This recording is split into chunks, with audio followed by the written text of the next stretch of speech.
Media आपसे भले ही छिपा रहा है, लेकिन कई ऐसी खबरें हैं जिनको जानना आपके लिए बहुत जरूरी है। तो आइए आपको बताते हैं कौन सी है वो खबरें।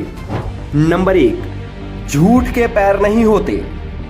राहुल गांधी घूम घूम कर ये अफवाह फैला रहे थे कि मोदी सरकार HAL यानी हिंदुस्तान एरोनॉटिक्स लिमिटेड को खत्म करने का प्रयास कर रही है। सरकार HAL को कमजोर कर रही है और सारे कॉन्ट्रैक्ट अंबानी को दिलवा रही है, जबकि सच्चाई ये है कि HAL के पास 84,000 करोड़ रुपए के ऑर्डर हैं, वहीं 50,000 करोड़ रुपए के अन्य ऑर्डर पाइपलाइन में हैं।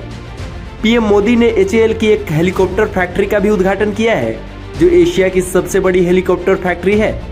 लेकिन पालतू मीडिया आपको ये सच्चाई थोड़ी बताएगा, वो तो बस राहुल गांधी की बात कर TRP लाएगा। नंबर 2, जिसका जूता उसी का सर।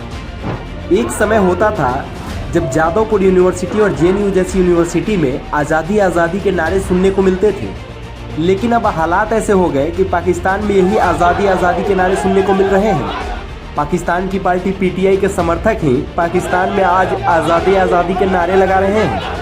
जिन पाकिस्तानियों ने एक समय हमारे देश में जो आग लगाने का प्रयास किया था, उस आग की चिंगारी से आज उन्हीं का मुल्क तबाह हो रहा है। नंबर 3, चिदम्बरम की बोलती बंद।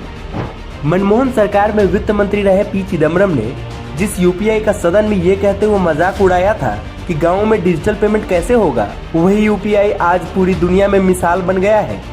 चिदम्बरम भारत के गाँवों की बात कर रहे थे। मोदी सरकार ने UPI को भारत के अंतिम गांव माना तक पहुंचा दिया है। आज माना में दुकानों पर बैठी माताएं बहनें UPI पेमेंट का इस्तेमाल बड़ी ही तेजी से कर रही है।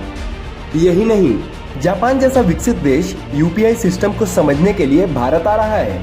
इतना ही नहीं, भारतीय UPI अब सिंगापुर के पेनाउ के साथ कनेक्ट हो चुका है। सिंगापुर में रहने वाले भारतीय अब UPI के जरिए भारत में पैसे ट्रांसफर कर सकेंगे। अब ये आंकड़े आपको अगर मीडिया दिखाएगा तो कांग्रेस का प्रोपेगेंडा कैसे प्रसारित हो पाएगा।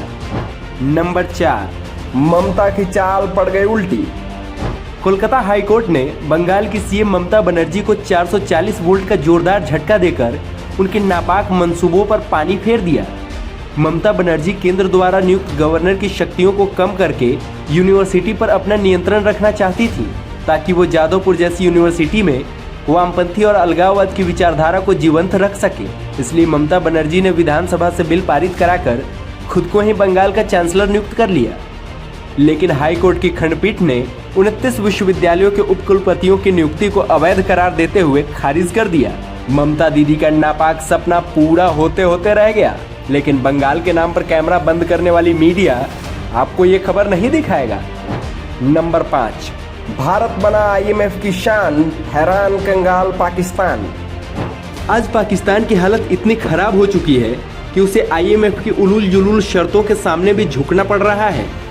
IMF के कहे अनुसार जनता पर टैक्स लगाने पड़ रहे हैं, लेकिन वही IMF भारत की तारीफ करते नहीं थक रहा है।